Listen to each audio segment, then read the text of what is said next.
Siapa yang nak mendapat kasih sayang Tuhan, maka salah satu sifat dia kena pakai ialah sentiasa membersihkan diri dengan menyuci, ya, menyental dia dengan berus taubat, iaitu mengaku. Selendo je lah, kalau mursyid kata selendo je lah, gitu kan. Abah mursyid kata selendo je lah, kau jangan temberang, gitu. Ya, itu mursyid kita tuan-tuan, ya.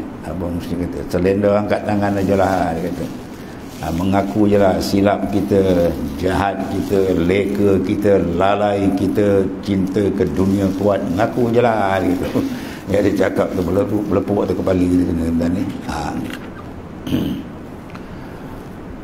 Dalil firman Allah Ta'ala, innallaha yuhibbut tawwabin wa yuhibbul mutatahhirin. Al-Baqarah ayat 222 tu.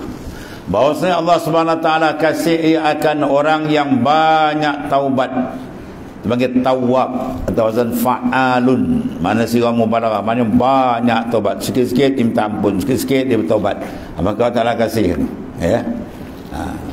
Kita pun kalau anak kita sikit-sikit silap sikit dia minta ampun, minta mengaku salah, lain sikit bunyi.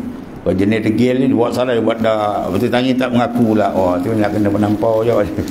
Nak kena penyepak je ni, ya. Ini semua nak kena penyepak. Tuan apa? Tuan kenakan apa? Kalau kita penampau, Tuan datangkan bala kan. Dah buat maksiat tak ada apa. LGBT buat lepas tak ada apa. Senangnya kau. Kau buat maksiat saja je. Jahat tuan-tuan. Jahat daripada anjing.